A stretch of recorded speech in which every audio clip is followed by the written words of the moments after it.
What's going on, guys? Rob, 3STRONG. I want to continue the conversation. So essentially this is part 2 of the different diets that you can have. Last time I talked about the paleo diet, how it compares to the traditional food pyramid.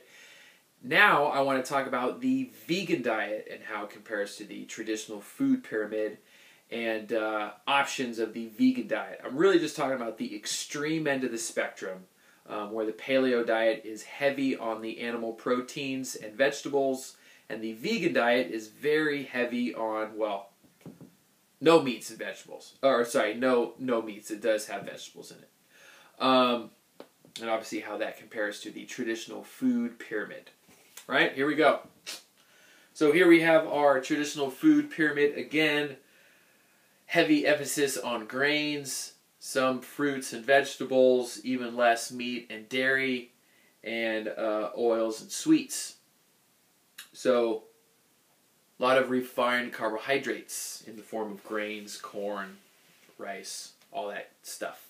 Okay, now let's talk about the vegan diet. They're obviously going vegetarian is an option, but I'm going to talk about the extreme because really, once you go to the far end, the only difference between being a vegan and being a vegetarian is adding in just a couple of extra things, and I'll explain that.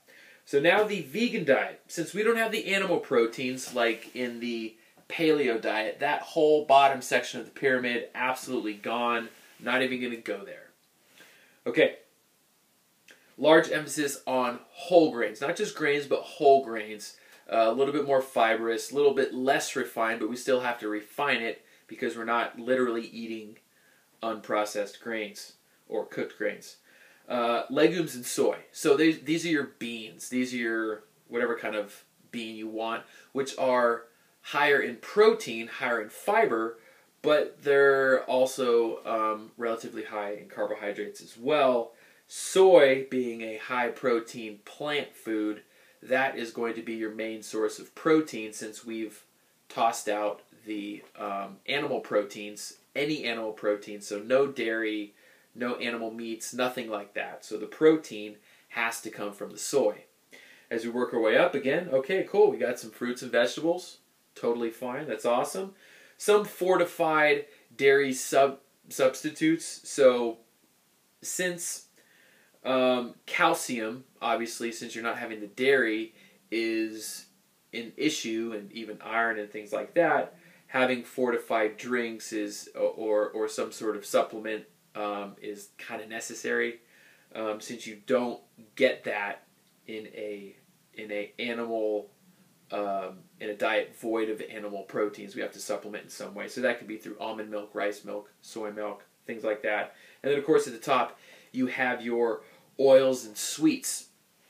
So if we notice this traditional food pyramid, or the vegan diet, in terms of the overall sources of our calories, isn't that different from the traditional food pyramid. Because if they're promoting grains, it's really just, well, what types of grains? And we'll just go for slightly less refined grains, but we're still going to have whole grains in the form of breads and pastas and rices and things like that. Very high carbohydrate sources. And then, of course, the fruit and the vegetables, not very different, but we've really just taken out the smaller section of dairy and meat. Not much. So high carbohydrate, low protein diet, this is still a high carbohydrate, low protein diet with some other things in there. If you wanted to go the vegetarian route, so this is purely vegan, no animal proteins at all. If you did want to go the vegetarian route, then what you would do in terms of the, aside from the fortified dairy, you would add in either eggs and or dairy.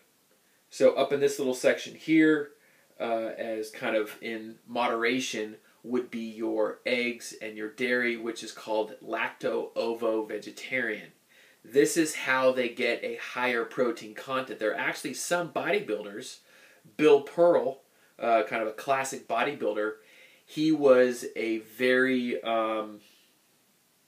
he was a promoter of the vegetarian bodybuilder lifestyle. But the only way that he could do it wasn't through a vegan diet, but a lacto-ovo-vegetarian diet. So he had dairy and eggs to get that high-quality protein in, and then the rest of it really just kind of followed this food pyramid here.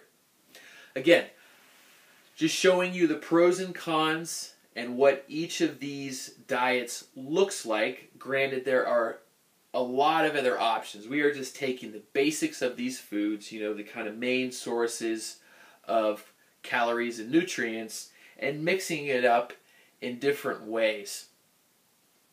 Some people believe in the vegan diet in terms of health and just kind of their overall belief system for, you know, animal cruelty or whatever.